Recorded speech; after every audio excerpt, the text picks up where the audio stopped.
dijalankan dengan baik, tetapi memang belum bisa dijalankan sepenuhnya. Saya nggak pakai istilah dengan baik itu. Saya kira setiap pemerintahan memiliki keinginan baik untuk membuat pendidikan kita menjadi lebih baik, tetapi kenyataannya tidak bisa menjadikan pendidikan kita semakin baik dalam pengertian-pengertian yang paling ideal. Tapi bukannya kita seharusnya juga jangan menyerah dengan kondisi yang Tentu tidak menyerah. Ya. Maka saya kan ingin berangkat dari dari bagian awalnya. Bahwa Pak Ubaid dan teman-teman ini mengusung ide pendidikan gratis itu kan disebabkan ada sekelompok masyarakat yang mengeluh 1 juta tadi. tidak mampu membayar. Itu dia. Nah, kenapa tidak kita kembangkan dulu apa yang disebut dengan jalan darurat, memberikan kuota bagi subsidi pendidikan dalam bentuk beasiswa yang lebih masif. Nah, itu realistis KIP itu kita Betul. tingkatkan. Ya. KIP bukan hanya untuk pendidikan tinggi, tetapi juga untuk pendidikan dasar dan menengah. Kartu Indonesia Pintar. Itu lebih realistis. Sehingga tidak menyentuh aspek-aspek yang selama ini sudah berlangsung dengan baik. Yang itu memberikan kontribusi bagi pembangunan dan pengembangan pendidikan. Yaitu pelaku pendidikan masyarakat. Nah, kalau negara sudah oke, undang-undangnya sudah mengatur itu dengan baik, political will-nya sudah on the track, lalu kemudian gagasannya bisa dilaksanakan, baru kita bikin dia gratis semua. Tapi dalam situasi seperti hari ini, apalagi ketika misalnya pemerintah memotong anggaran dengan efisiensi anggaran. Nah, itu kan semakin jauh panggang dari api begitu loh. Baik, silakan Prof. Jauh panggang dari api. Silakan Mbak Eno. Baik, pertama adalah ketika kita berpikir tidak bisa, ya jadi tidak bisa. Jadi kita harus berpikir bisa dan harus. Kenapa? Sekarang apa yang sebenarnya dibutuhkan oleh anak Indonesia, oleh bangsa Indonesia? Salah satu pendidikan. Betul, setuju. Lalu itu diatur lewat konstitusi, berarti kuat banget. Saya potong sebentar, bukan tidak bisa, belum bisa. Nah, makanya saya mau jelaskan Pak. Jadi boleh, silakan. Nah, jadi ini bukan soal nggak bisa, tapi ini soal antara tadi political will sempat disebut. Sebenarnya pihak sana pun bicara political will. Artinya ini soal kemauan dari yang berkuasa. Dan kita sebagai rakyat harus ngedorong itu dilakukan. Jadi yang pertama adalah begini. Yang dibutuhkan pendidikan kita itu makan gratis atau pendidikan gratis. Karena makan gratis juga menyedot triliunan. Dan tidak ada amanat konstitusi untuk makan gratis. Biarlah makan gratis itu diurus orang tua. Untuk orang tua bisa makanin yang benar, bergizi, kasih pekerjaan orang tuanya. Itu yang harus dibangun gitu. Jadi yang kedua adalah soal makan biar urusan orang tua dan orang tua dikasih pekerjaan, maka urusan pendidikan hak asasi dasar yang itu harus dipenuhi negara. Undang-undang jelas Dan mengatur konstitusi bukan cuma undang-undang, bahkan di atas undang-undang konstitusi menyebutkan untuk pendidikan dasar dan menengah maka wajib di situ disebutkan negara membiayai loh. Setuju. Nah jadi itu kan amanah.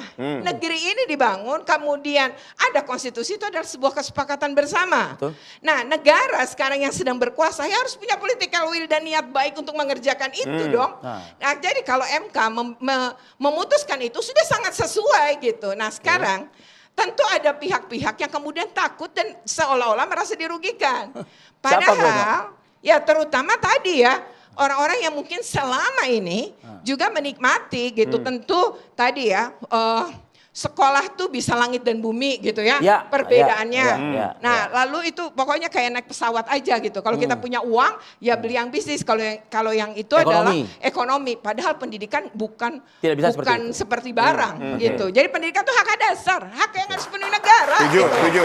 Nah sekarang kita perlu lihat data BPS. Lama belajar di Indonesia itu hanya 7,9 tahun. Artinya nggak lulus SMP dong. Dan sekarang fakta membuktikan bahwa tenaga kerja Indonesia yang saat ini sedang bekerja adalah didominasi lulusan SD. Jadi keputusan MK ini adalah untuk mendorong lama belajar tadi. Sehingga setidaknya jadi lulus SMP. Ya agak tetangga-tetangga kita udah kuliah nih, udah lulus SMA, tapi kita tuh masih di angka 7,9 lamanya belajar. Dia belum lulus SMP bahkan. Jadi keputusan yang kami ini adalah sebuah terobosan besar dan justru itulah negeri kita itu ya untuk maju itu betul soal pendidikan. Nah sekarang kalau kita berbicara negara Eropa, misalnya, Eropa tetap punya sekolah swasta walau negara membiayai total. Jadi kira-kira hitungan rata-rata tidak semua negara sama, adalah 10 berbanding 90. 90 itu negara yang biayai. Tapi 10 yaitu orang tua yang punya kelebihan seperti Pak Satriwan bilang, pingin anaknya lebih dari yang standarnya negeri, silahkan masuk swasta. Gitu loh. Dan untuk itu akan jadi omon-omon sepanjang negara tidak membangun formulasi. Tapi akankah menjadi merusak asas keadilan tadi itu, Bu? Tidak akan. Justru adil kalau pendidikan itu standarnya sama dan berkualitas. Kalau tidak justru kok kita kalah dari swasta. Poinnya di sini. Baik. Poinnya di sini nih. Silakan Pak Lesbian. Nah, politiknya adalah gini. Negara menyelenggarakan pendidikan dengan standar yang sama itu tidak mungkin. Kenapa tidak mungkin, Pak? Tidak mungkin. Kenapa? Bagaimana guru-gurunya mau digaji? Nah makanya tadi itu bagaimana infrastrukturnya mau dibangun? Ini semua butuh Pak Lesbian, mohon maaf. Bagaimana guru-gurunya digaji? Atau jangan-jangan guru-gurunya nggak siap digaji dengan angka yang negeri begitu mungkin jangan-jangan? Loh sangat siap. Sebenarnya kalau bagi sekolah-sekolah di bawah sangat siap. Tunggu, standar gaji negara itu masih lebih bagus bagi sekolah-sekolah di tingkat yang bawah, kecuali di tingkat yang atas. Poin saya adalah, saya kira memandang dikotomi atau memandang pendidikan swasta yang berbiaya mandiri itu, lalu kemudian diputuskan melalui putusan MK untuk digratiskan, itu sesuatu yang lahir tidak dari kajian yang komprehensif. Kita harus memperhatikan kondisi sosiologis historis pendidikan yang dikelola oleh masyarakat. Ya, kenapa pendidikan dikelola oleh masyarakat itu muncul dan bertahan setelah 80 tahun Indonesia merdeka, Pak Ubaid?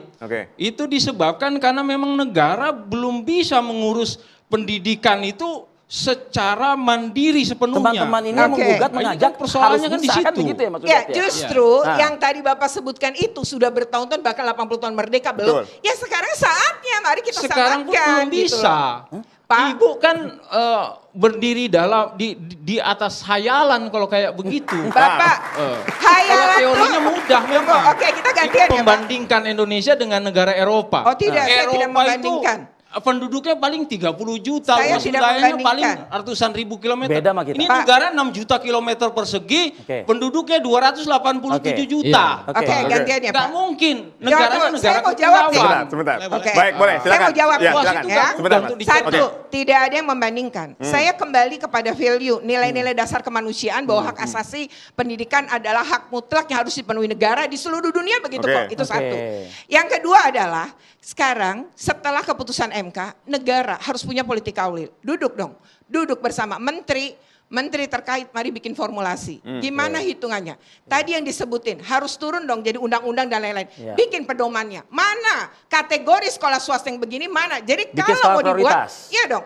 Jadi, oh ini perlu begini, oh ini, jadi hitungannya misalnya, sekolah yang tadi kita sebut super mahal itu, nah seandainya mau dipertahankan, apakah betul nih super mahalnya sampai kayak gitu? Bahkan masuk TK itu bisa hampir 100 juta gitu ya. Sementara masuk perguruan tinggi negeri itu kan, nah ini urusan yang berbeda. Tapi menurut saya satu, political will-nya harus segera dibangun. Jadi semua, mari duduk bersama. Kayak tadi disebutnya sekolah rakyat mau bikin itu, emang itu amanah konstitusi. Kalau mau memberikan pendidikan pada anak dengan kemiskinan ekstrim, ya ini mulai saat ini. Gitu. Pak Satriwan, pendidikan ini gitu loh. Jadi ini kan soal sekali lagi political will, mari dihitung bersama. Menteri-menteri itu kan punya staf-staf dan punya jajaran. Oke, Mbak Eno. Itu ya. Boleh, silakan.